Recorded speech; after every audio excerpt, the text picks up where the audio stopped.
Good evening, everyone. Welcome to tonight's Hangout on Dishacky News. Tonight we have a special co-host, Mr. Jay Brannan. He's kind of shy. He doesn't have a lot to say. But the good news is the topic we're going to talk about tonight, he's very well versed in, and that is music freestyle. Jay. You know, George Lamond, expose. Back to you, Brian. And that's it. Thanks for joining us. Now, welcome to the show. This is our maiden voice with Jay. Jay and I do phone conversations, very lengthy ones, and we have for many, many years about all things DJ. And we've never done a live broadcast like this together on Dishacky News. You've been in the chat during my show. I've been on the chat during your show, but we've never done it together. No. And I will just say this publicly. Jay was my muse for many, many years with all the YouTube videos. He was the one who gave me a lot of the really good ideas that I was throwing out there. And I want to just publicly give you props on that, dude, because you were my guy. Appreciate that. I went to BSR back in, believe it or not, February of 2012. Said, Brian, I think I want to do something on YouTube. What do you think? And here we are today with almost 2 million views on my channel, based pretty much on ripping off following the advice of the BSR. So, well, Mr. GK tips in under a minute. We had a friend who sadly we lost, who was, I don't think Brian and Brian, you know, I have my moments of greatness with music, but Brian is somebody that I envy with his knowledge of music. But we had a friend, Mark Mosley, who passed away a few years ago, who I have never seen the likes of. I've been involved in music all my life. I've played music. I worked on the radio. I'm a DJ. Just music is my passion. It's the biggest thing outside of family that I have, because I can be anywhere in the world and have music, and it changes the dynamics of everything. But I called Mark one night at Brian's bequest. Hey, give Mark a call. He's down in Florida and he's still awake. So I called him, and I remember the phone died after about 3 hours of talking to him. And if I said, oh, yeah, that reminds me of that old Janet Jackson jam like this, without missing a beat, like literally no time at all, he would be like, remember the Force MD's track that was just like this? Because I think Janet did the background. And I'm like, whoa, I didn't quite realize that. Well, that's like with Andrew Ridgeley from when, oh, remember he did that solo project and he had Jackson Browne write that song? I'm like, we couldn't stop him. I mean, like literally. Yeah. Like, I love guys like that. And I don't meet them very often, but I love it when I do meet guys like that. I mean, so much love, just so much love. And Brian and I have these conversations on a weekly basis. Christian, DJ Post, who I think is going to watch tonight, we have these conversations. Chris Cox, the producer, and I have had these conversations. I've had them with a lot of people because it comes down to one thing. And I envy Brian's ability to go on and say, name a song with strings. And there's 900 comments. Or I'm going to name this song. And we have this talk all the time about what to play next. And, you know, I reference, I'm going to play Blurred Lines. And you ask 10 DJs what they play next, and you get 10 different opinions. But that's kind of when the moments are real, when you realize that passion, because it's just love. You know, my son said something the other day about the lottery being the money, what is it, Powerball? He goes, what would you do if you won? I said, just what I'm doing now. Yeah. Still do it. And I do it for free probably at that point, or I would charge and I would just donate the money, but I would DJ every day. Because I think I love what I do. I love what I do. You can play music. Like, I don't understand DJs that can do these killer mixes at home. Like, it's got to be a program, because to put on, you know, Open Serato or Record Box or Tractor or Virtual and start playing music in an empty room, just to me is boring, because I don't want to play music that makes sense to a mix. I want to play music that I love. So I'm playing Smith, I'm doing this and that. I kind of envy DJs that are great at doing a mix by themselves, because without the crowd, that whole end of the music kind of goes away. What's your take on that? Right. No, I agree. I do my best work in front of an audience, and it's just because I have somebody to play off of. And we had this conversation recently where, you can sit at home and lay down a mix, but, you know, really getting it in front of an audience to really understand, you know, what they're going to respond to, and maybe what's the word I'm looking for? Predict what they're going to respond to next is something you have to do in the moment. And I'm that guy. I'm a live performance DJ. There are those who yeah, they sit in the studio and they can do a great mix. On the other hand, I mean, what's the response to that mix? Oh, cool mix. Or are you actually getting well, the reaction we're looking for is different than the reaction they may be looking for, I guess I should say, because we're looking for a specific reaction, usually which is dancing or whatever the case might be. I did a casino gig a while back. Obviously, we weren't dancing. I was playing music to kind of engage them in another way, but I was watching them and how they responded to what I was doing, and what they responded well to, I did more of, and what they didn't respond so well to, I did less of. Sure. That's very difficult to do when you're just sitting in the studio mixing. You and I can hear it and say, yeah, that was really cool. Or you can hear it on the radio on the way home and say, yeah, that was nice. But what was our real response to it? Did we love it? Were we okay with it? Did we like it enough not to turn the channel? What happened? You know, only a live performance DJ can understand. I think there are levels, and I think you of all people will get and appreciate this. You know, there's several levels of DJing, and have to have a crowd. The guy that slams or the girl that slams the mixes, everything is energy. Everything is about the moment. But I've always thought the level that you want to be or you aspire to is the David Mancuso, Larry Levan, you know, Tanega, guys that didn't play to the crowd. They played. It became the crowd did what the DJ wanted, not the DJ responded to the. I mean, that's very rare. Like there aren't 100 DJs we can name. Like most of the headliners at festivals this summer, they can't walk in a room and make a crowd do anything if you put a helmet on them and didn't say their famous name. Well, first of all, let me give you guys a little backstory on this. He's dropping names here. David Mancuso. Do you guys know who he is by chance? You can nod. Yes. You can shake your head no. Okay. David Mancuso was this guy back in the late 60s. He had a loft apartment in, I believe it was Greenwich Village, or maybe it was Soho. Anyway, around, so it was Soho, I believe. Village, I think. On Spring Street. Yeah. And, right? Okay. And yeah, like anyway, there was a thing back then where unemployment was really bad. So the city said that you could have a rent party if you wanted to raise rent so you could pay your landlord and not get evicted. So David Mancuso started having these rent parties at his loft, and he hired people like Frankie Knuckles and Larry Levan to cater these things. They were just kids, and he would DJ with his record collection, which was odd stuff, but stuff a lot of you might know, like Apache and things like that. They were kind of weird records, and he really took people on a journey, and it was invite only. And if you look at some of the people who like went to the loft, I mean, Aretha Franklin went to the loft, but anybody just couldn't go there. The place wasn't that big. You paid one price. It was all inclusive, all the food and drugs and drink you could have, and music. David would spin the tunes, and people would start crying because, you know, the mixes were just so beautiful. I mean, they might have been really high. I mean, we don't know.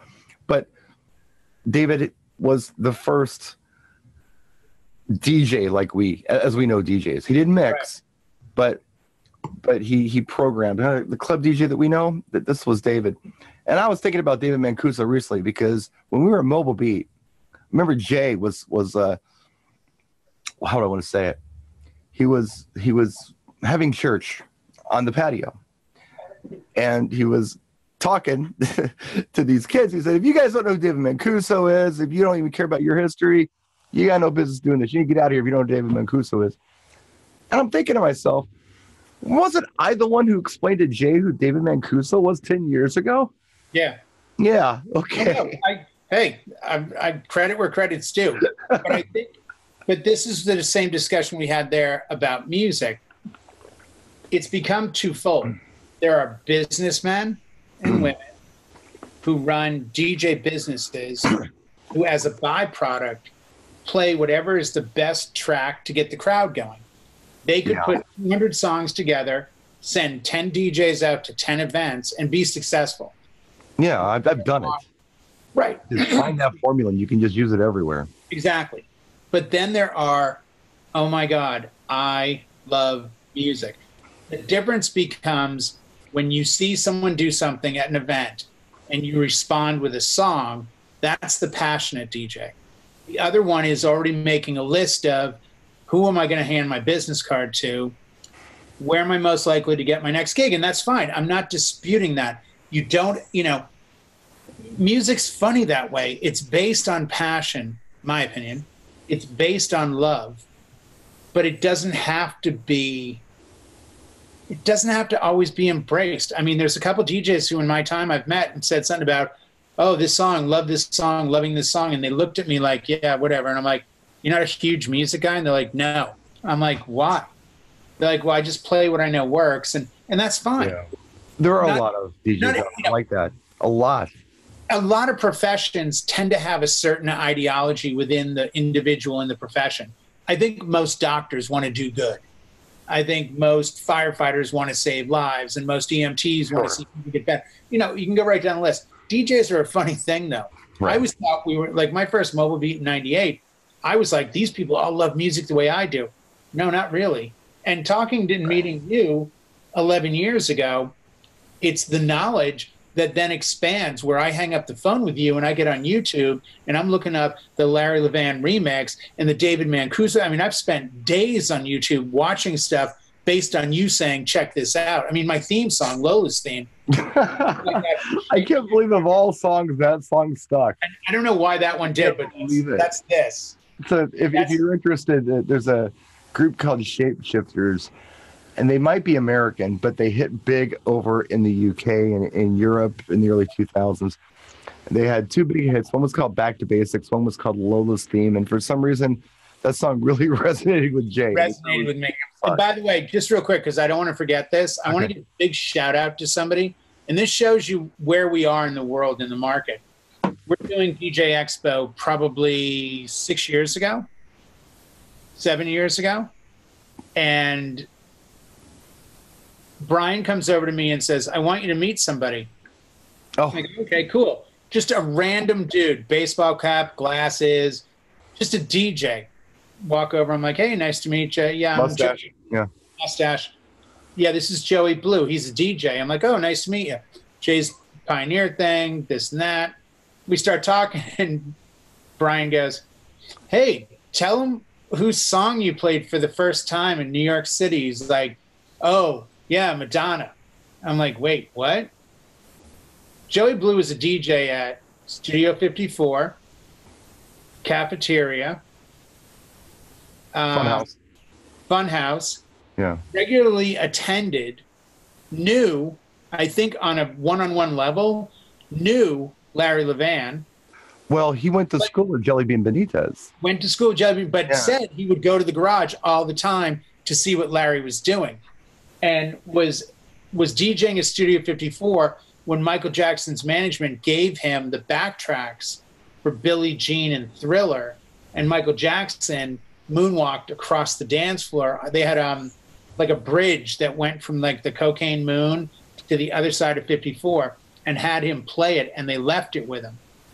But I mean, this is the kind of people that are in our industry. And then there are guys making millions who, and I think we all bring something to the party.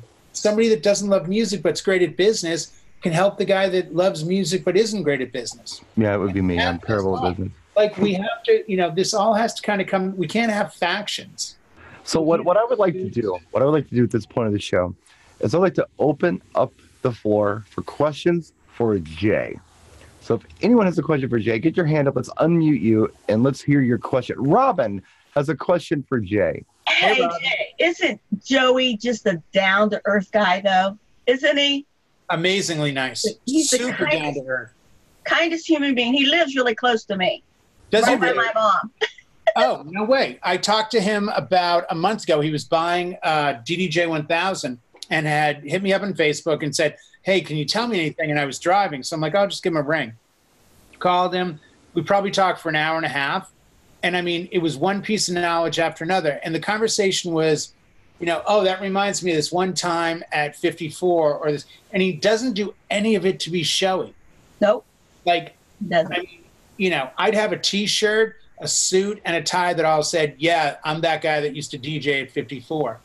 He's He like, looks like he's on his way to like a Mets game or something. yeah, no, you would never know. He just has a baseball hat on and Big. sunglasses and a little mustache. And Right. yeah. Well, the other night, I don't know if you guys saw it. I think Robin commented. I put up a post. I found a track Friday night that I played at an event, and it's called Dance and Chant. Yes, I saw that. Okay, by Yolanda Be Cool. Yeah. But the thing is this, when I looked for the video link on YouTube, I found the original by, I think it's Sam Jam from 1979. And I'm like, oh, another song with the same title. I wonder, hit play.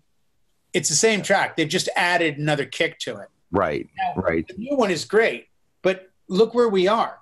Nobody's going back anymore 30 years ago to hear, or 40 years ago to hear the original. Like, I think some of the kids are who are into it. You think? I think. I think they're like this. I think it's. I don't know that they are. And I hope you're right. Well, some of them aren't aware of it, but if they are made aware of it, they're very interested. I'll give you a perfect example. Okay. Damn it, I'm trying to think of the name of the song. It's a Barry White tune. First Class to Everything. No. Jesus. No, I can't remember this. I know it's a Barry White song, and the name is just eluding me. But it's the sample that Robbie Williams used in Rock DJ. If you know Love Unlimited? that. Huh? Is it Love Unlimited? No. You don't even know. Anyway, if you're familiar with Robbie Williams' Rock DJ, he used that Barry White sample. And anyway, there was a guy in the garage today who helped me work on the car, and he was like, this is a pretty groovy, jam right here. We had 54 radio on.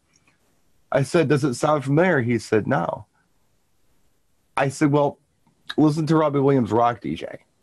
Listen to that song. It came out about 20 years ago. They used this as the loop in the track. And now he's got a tune he's listening to in his car that he loves. Right. He wasn't made aware of it, until somebody turned him on to it. And that's the job of the DJ. I agree. Sometimes our job is to shut up and play YMCA and whatever they're asking for, and Watch Me by Sletto. Sometimes that's our job, but other times our job, I feel, is to be that person who knows more about music than the average person. Is it our job to break new tracks? Well, maybe sometimes if it's really good. Why not? If it's really good. But I mean, we can get into a whole other conversation about when was the last time you heard something that was really good. I'll tell you when, and I tell you when I did it. April 2014. It's the only time I've ever done a wedding, or really an event, where I was like, these are brand new. Bride and groom are into dancing. And the week of the wedding, they said, there's a new David Guetta track out. Can you play it? I said, sure. I go look at promo only. Wow, new track with Akon. Play hard. I hit play, and it's Alice DJ, Better Off Alone, my jam. So I'm like playing it because that's the hook. It takes the Better Off Alone hook. Right. That same week, Pharrell with Daft Punk, Get Lucky. Oh, sure. Same week, Blurred Lines, Robin Thicke. Played all three, had never played them, played all the same wedding, put them up on YouTube. It took YouTube 7 years to catch me on copyright, or 5 years, but they all went over huge. And it was like right after that, I'm like, yes, I'm a DJ now. Like, I'm breaking new tracks. And then nothing came out that you wanted to play for anyone. I still play Usher, and get a great response. Why am I breaking new music? Anybody else have anything for Jay, our special guest tonight on the Shaggy News? Oh, he's smiling. Nobody's got anything else. Nobody wants to talk to you, dude. Oh, somebody does. I heard a voice for a second, and then it went away. Do DJs need to be producers? No. No, of course not. Producers need to stop DJing. Well, how else is a producer going to make money? They can't make it through publishing anymore. Yeah, this is true. So they got to do something. I mean, that's why you saw all these DJs like Guetta.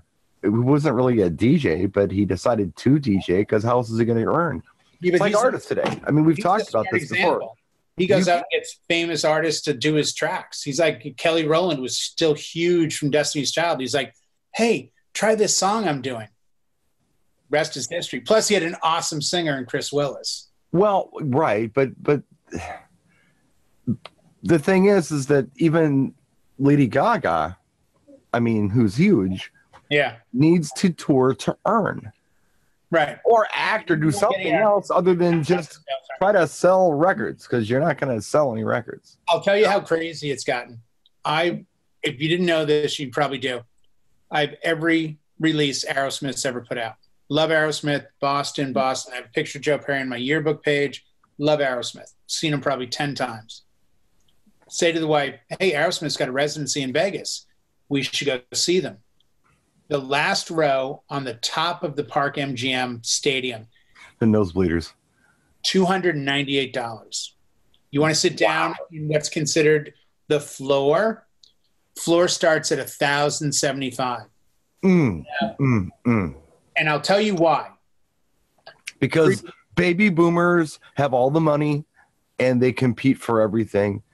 And that's why. And they all suck. Sorry. Well, it's not only that. It's they're in Vegas. Yeah. And they're expensive. 2, that's what they're asking for and that's what they're getting. But the saddest part about this is, you know who's in the audience? Probably not real fans. Right. Probably not people. Real fans can't afford that kind of. Saw them play 2,000 seat halls that weren't sold out like I did back in the day. That's not their audience today. You're gonna get me going off on something else that's just been bugging me. Let's get back to Well, the Eagles started it, dude. $398 for the cheap seats because all the 70s stoners became doctors and lawyers and had the money. Right. Hello. Right. We've had this discussion. True talent, real true talent on your instrument will always put you second to popularity, meaning the most talented bands will never sell out the big stadium. It's always the other band. Poison could sell out a stadium where Todd Rundgren is playing 1,000-seat hall in Milwaukee. It happens. And we're happy to have them. And we're very happy to. Well, I'm not because I don't live in Milwaukee. Well, but if we did, I'd be hanging out with. We Ryan. are happy to have him. Yes. I have something to add to that. Yes, Howie. Hey, Howie. Hey, Jay. Interesting you should mention the prices of the seats because, of course, you know, I'm from Jersey here, and Billy Joel holds the record for selling out Madison Square Garden every time. And if you notice, the first 2 rows of all his seats are empty. He buys the first 2 rows. Really? And yes. Giveaway? He takes the true fans that can only afford the $300 nosebleed seats. He sends his guys up to the true fans to fill up the first 2 rows. He said he does not want the yuppies. He was in Rolling Stone. So he doesn't want them in the front row. Yeah, they just have the money to buy. Right. He wants the true fans. Well, there. Jay, Stevie told you her Paul McCartney story, right? Yes. Yes, she did. Yeah. So, my daughter basically gets lawn seats for Paul McCartney a couple of years ago. And to make a long story short, a security person grabbed her and her date and brought them to like the 3rd row. Yeah. Because they were the people that Paul wanted up front. Yeah. I mean, I saw Pearl Jam probably 15 years ago. And I saw them from probably the 20th row on the floor.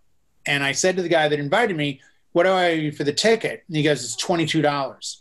I'm like, wow, you got great seats for $22. He goes, well, I got them online through their site. This is the way they do it. Yeah. Join their fan club. You get an email saying our tickets are going on sale. If you buy multiple tickets to multiple shows, you keep getting better seats.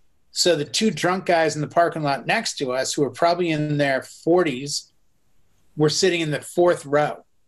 It was the 7th show of the tour they had seen. It was almost akin to like Deadheads. And right. But I have to tell you, it's not there anymore. It used to be called Irvine Amphitheater. Big, huge outdoor amphitheater. And massive stage. Pearl Jam took up maybe like 10 by 10 box. And they performed, and I didn't get I love their music. Like, not love, I really like them, but I never got their popularity.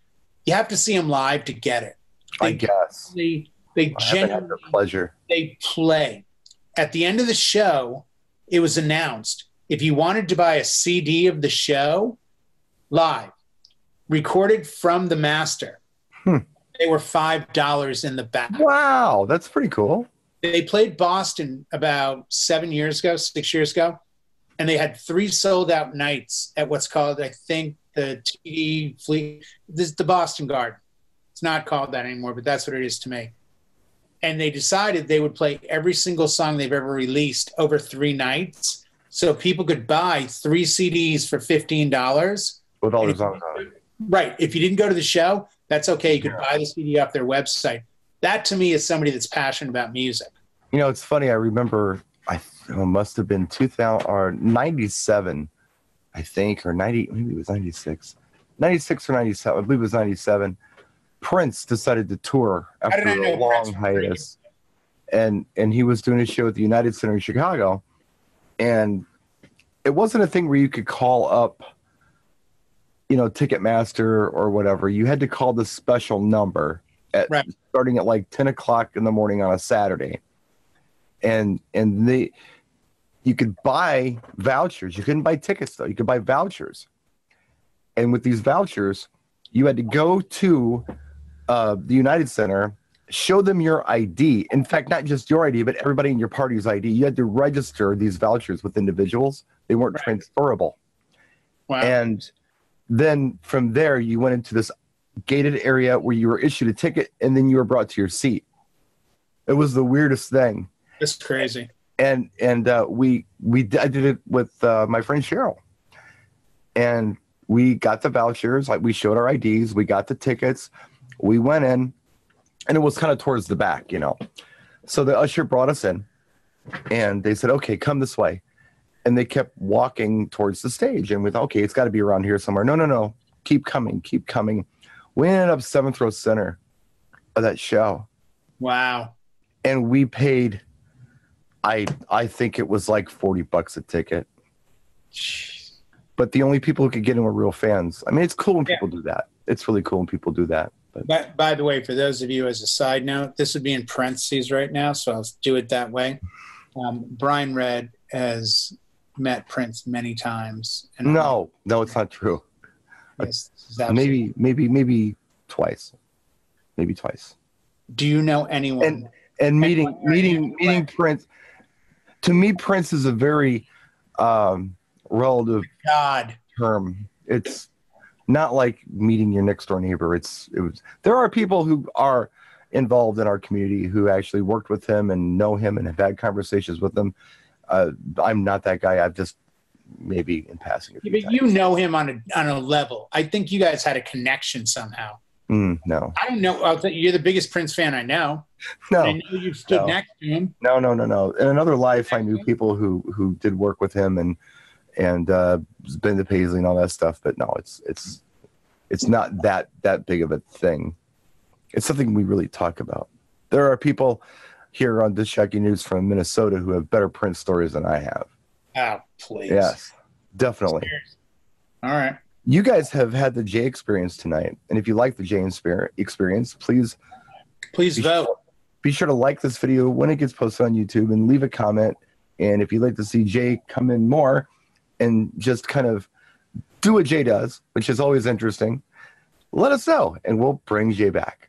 I read off the script, so those of you who are in the chat right now, don't go nowhere. Stick around. We're going to have some cool live freeform talking, just rapping, open up everybody's microphones. And but this is the end of the broadcast. So I want to thank you all for watching, and we'll see you next time. Thank you, Jay. Thank you, Robin, Howie, Johnny, Adrian, Chris, James, and of course, DJ Brian K. Thanks for watching.